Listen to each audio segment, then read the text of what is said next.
A guy just happened to see a car crash, but he accidentally found a huge business opportunity. He noticed that every time an accident happened, there'd be this pack of people rushing to the scene like hungry hyenas. They were fighting each other to get the best shots, taking pictures from every angle. Seeing how crazy these people were, Lou got curious. He wanted to know what they were doing. Turns out these guys made money by selling their news footage to TV stations for commission. As for how much money one piece of footage could get, the guy was pretty vague about it. Seemed like he didn't want an outsider to know, but Lou could tell from all the expensive equipment in his car that this had to be a really profitable job. Realizing this, Lou immediately asked if he could join them, but the guy didn't even think about it, straight up said no. Then the radio announced another accident. The guy quickly called his partner to get in the car and sped off. Getting rejected didn't discourage Lou at all. Actually, he got kind of excited. Right now, he was just an unemployed drifter who survived by stealing stuff like iron fences and manhole covers. Every time he tried to sell the stolen stuff, the scrapyard owner would totally lowball him. The guy obviously knew what Lou was up to, so Lou barely made any money from all this risky stealing. Finally, he decided he wanted to find a real job, but nobody wanted to hire him. In the end, he even offered to work for free as an intern at the scrapyard, but the owner just looked down on him completely. Just when he thought he'd be lost forever, what he saw at that crash scene gave him hope again. Back home, he flipped through every news channel. Soon enough, he found last night's story. Right then, Lou's heart started racing. He went to a park and spotted an expensive bike. After the owner left, he sold it for $800. Then he used that money to buy a camera and a police scanner. That night, he parked by the road, listening to the scanner over and over. But he quickly realized just the police codes alone made his head spin. After studying for hours, he finally understood there was a fight happening 3 miles away. Lou got excited and drove over. But when he got there, the cops were already on scene, and none of his so-called competitors were anywhere to be found. Lou didn't overthink it. He started filming right away, but the cops quickly kicked him out, so he had to rush to the next scene. After a whole night of running around, all he got was fights and drunk driving. And because the cops kept pushing him away, his footage was basically worthless. Then while getting gas, he heard about a shooting on the radio. Lou knew this was big news, but when he got there,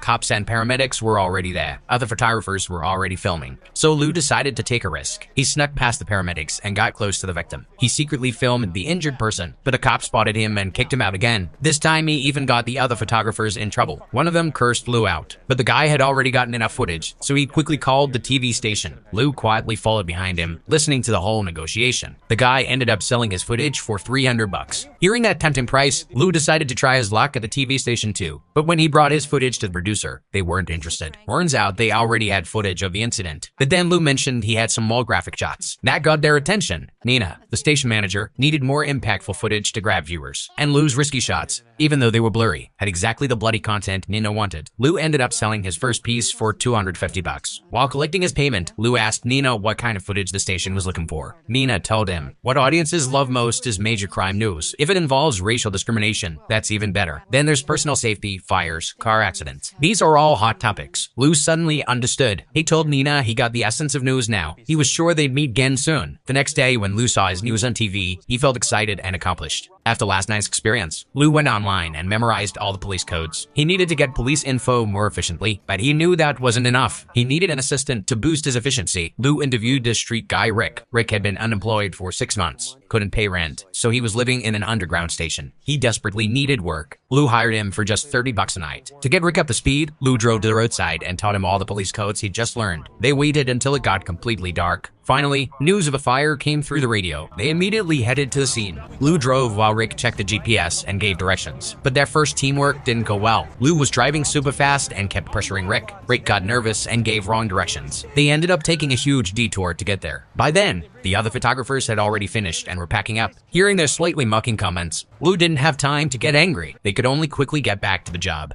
Soon they reached another shooting scene, but unfortunately, the cops had already sealed off the area. Lou couldn't get in to film. Lou knew if he didn't take action, tonight would be a total waste. After looking around, he noticed the back door wasn't guarded, so he risked trespassing and went inside. He searched the house. 2 bullet holes in the fridge caught his attention. He moved a family photo next to the bullet holes. Just like that, he created a powerful image. When he brought this footage to the TV station, Nina was really impressed. In the shot, the warm family photo next to the bullet holes created a stark contrast. It gave off this feeling of innocent people being victimized by criminals. But the editor noticed that the filming angle looked like illegal trespassing. But Nina didn't care. She needed ratings. She didn't care about the filming process. These words made Lou start to admire Nina. Nina wasn't limited by morals and laws when it came to good content. Nina also noticed Lou's progress. A newbie who could shoot such thoughtful footage definitely had potential. And what Lou said next really raised his status in Nina's mind. Answer the following question before you decide where to focus your abilities. The question was, what do I love to do?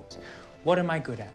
What am I not good at? I recently remade my list, and I'm thinking, television news might just be something I love, as well as something I happen to be good at.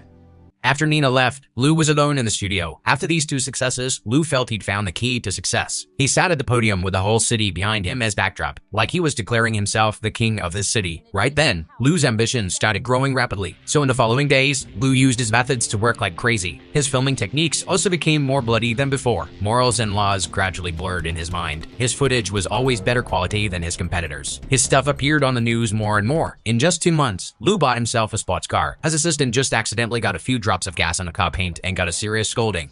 Because if you felt like that again, I will terminate you immediately, I promise you.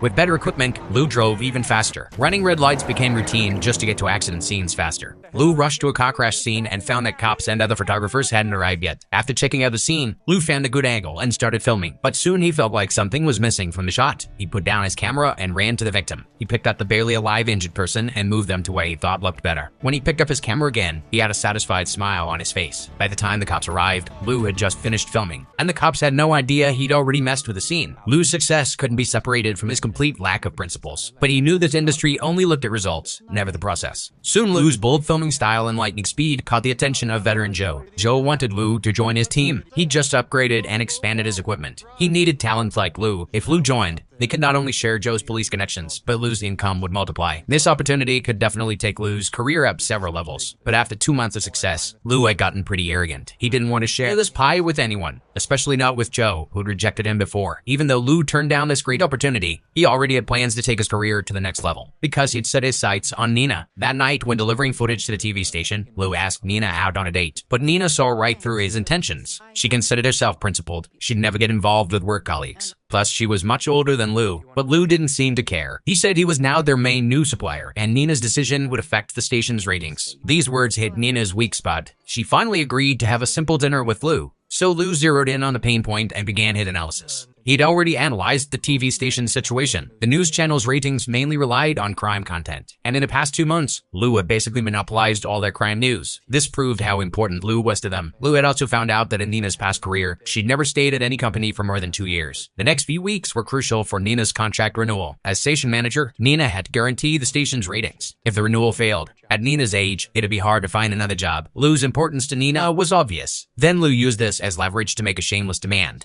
I want that. With you. He didn't actually like Nina. He just wanted her connections. Those resources could give his career more support. Lou dared to be so bold because he was confident he could win Nina over. Like you want to keep your job and your health insurance. After some internal struggle, Nina was forced to agree. Just like that, Lou successfully got Nina. But just when he thought his future was bright, he hit another setback. The next night, Lou got news of a plane crash. But since it happened in the suburbs, Lou was still a step too late. Police had already sealed the scene. Then Joe walked out from the scene. Turns out, after upgrading all his equipment last time, Joe could always get information faster than others. And with his expanded team, his speed had greatly improved. Lou was no longer his match. Nina found out Lou didn't have the plane crash footage, and other news channels already had the material. Nina totally lost it. She'd put all her hopes on him, even sacrificed herself for this. But Lou dropped the ball at the crucial moment. Lou felt Nina's disappointed stare, like he'd been slapped hard. Gradually, Lou's eyes turned cold. Back home, Lou watched other news channels showing Joe's footage. Right then, Lou couldn't stay calm anymore. He was like an enraged beast going crazy with anger. He wouldn't let anyone ruin his plans. Right then, an evil plan formed in his mind. If he couldn't solve the problem, he'd solve the problem itself. That night, he skipped the nearest fire and deliberately went to a more distant crash scene. When they got there, his assistant realized the crash victim was Joe. Hey, don't film that, man. He's one of us. Not anymore, Rick. We're professionals. He's a sale. Who set up his camera and went to the badly injured Joe. Even though Joe was staring right at him, Lou's face showed no remorse. After filming Joe's footage, Lou continued searching the city for prey as usual. Soon he targeted a burglary in a rich neighborhood. He got to the scene in just 5 minutes. Cops and competitors hadn't arrived yet. Lou immediately grabbed his camera and rushed into the villa. He thought it was just a regular burglary, but then gunshots came from inside the villa. Lou instantly realized he'd found a big fish. Soon, 2 killers were about to escape from the villa. Lou quickly hid in the bushes behind him, but he kept filming the whole time. This let him capture the killers' faces and their license plate. In the living room, there was a completely disfigured corpse. He was overjoyed inside. This was the most exciting footage he'd ever encountered. He filmed the dead person from multiple angles. Then he continued exploring the villa with his camera, like he was making a thrilling adventure film. He later found 2 more bodies in the bedroom and kitchen. When Lou finished filming and ran out of the villa, his assistant had arrived. Lou didn't tell him what just happened. Instead, they quickly left the scene. The cops passing by had no idea someone had already beaten them to it. After leaving, he parked by the road and started editing the footage. He deliberately deleted the parts showing the killers. He only kept the footage of entering the villa because he already had an even crazier plan in mind. When he brought this footage to the TV station, everyone's faces showed shock. The footage was not only bloody and real, but Liu had used horror film techniques while shooting. This raised the footage's intensity to another level. To get this footage on air, Nina specially asked the station's top management. After intense discussion, they decided to blur all the victims' faces. As for the price of this footage, Liu directly asked for $15,000, but Nina couldn't agree to that. That much money was their whole month's budget, but Liu was extremely firm. He told Nina this news would definitely cause citywide panic once it aired. For the next period, everyone would keep following the case's progress, and he would use his methods to get follow-ups on this case. Then Nina's contract wouldn't be a problem. Liu also said he didn't just want the money. He forcefully told Nina that from now on, the TV station had to show his company name when airing his footage, and he wanted to use Nina's connections to build his own network at the station. I also want to stop our discussion over prices. This will save time.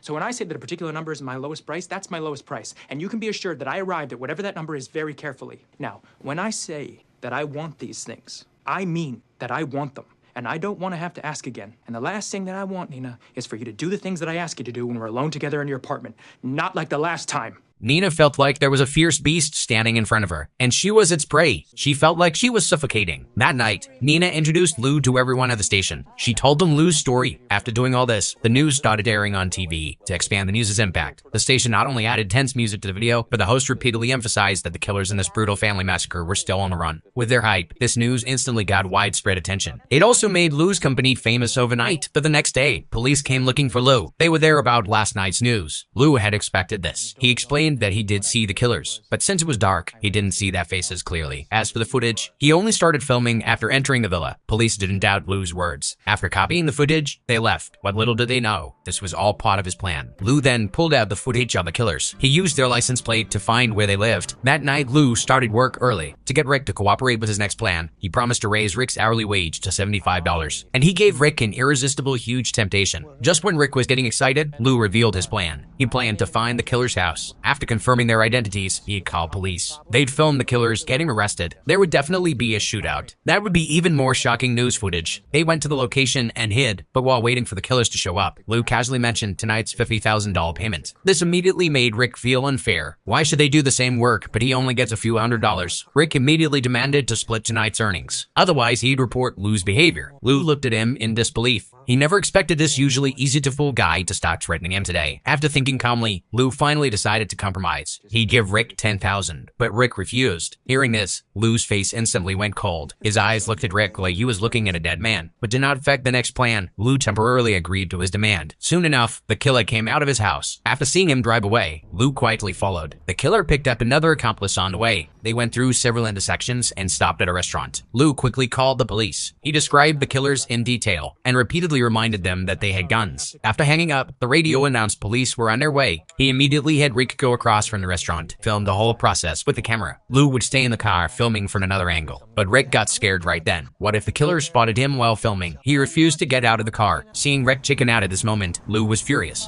What if I was obliged to hurt you for something like this? I mean, physically. I think you'd have to believe afterwards, if you could, that agreeing to participate and then backing out at the critical moment was a mistake.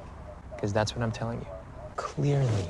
Rick heard the threat in Liu's voice. He finally had to get out of the car. Right after Rick set up the camera, police arrived, but they didn't act rashly. They pretended to be customers going to eat. While ordering, they secretly observed the killers. Seeing police arrive, the killers secretly pulled out guns and got alert. In less than 2 minutes, another police car arrived. They planned to enter the restaurant the same way, but the moment they stepped in, the killers immediately started shooting. One killer got shot but managed to escape under police fire. He immediately drove away from the scene. Police quickly chased after him. Liu and Rick followed right behind him.